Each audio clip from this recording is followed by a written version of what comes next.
Justice Yashwant Varma నివాసంలో కాలిపోయిన నగదుకు సంబంధించిన వీడియోను సుప్రీంకోర్టు విడుదల చేసింది. ఈ వీడియోను Delhi police commissioner Delhi high court ప్రధాన న్యాయమూర్తికి అందజేశారు. ఈ వ్యవహారానికి సంబంధించిన ఇతర పత్రాలను ఢిల్లీ హైకోర్టు ప్రధాన న్యాయమూర్తి సమర్పించిన నివేదికను, జస్టిస్ వర్మ వివరణను కూడా సుప్రీంకోర్టు జత చేసింది.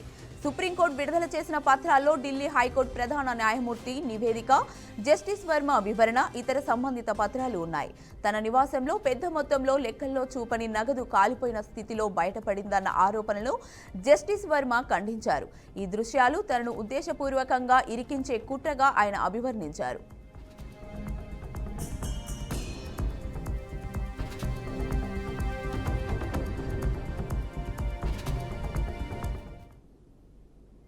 ఈ ఘటన తనపై తప్పుడు ఆరోపణలు చేయడానికి జరుగుతున్న కుట్రలో భాగమని జస్టిస్ వర్మ పేర్కొన్నారు. నాకు, నా కుటుంబ సభ్యులకు ఆ గదిలో నగదు నిల్వ ఉంచే అలవాటు లేదు. మా నగదు లావాదేవీలన్నీ బ్యాంకింగ్ ఛానల్స్, యూపీఐ కార్డుల ద్వారానే జరుగుతాయని పేర్కొన్నారు. కాలిపోయిన నగదును ఎవరూ చూడలేదని స్పష్టం చేస్తున్నానని ఆయన వివరించారు. వీడియోలో కనిపిస్తున్నది సంఘటన జరిగిన వెంటనే తీసుకున్నప్పటికీ ఆ నగదును ఎవరు స్వాధీనం చేసుకోలేదని, సిబ్బందికి కూడా చూపించలేదని ఆయన వెల్లడించారు.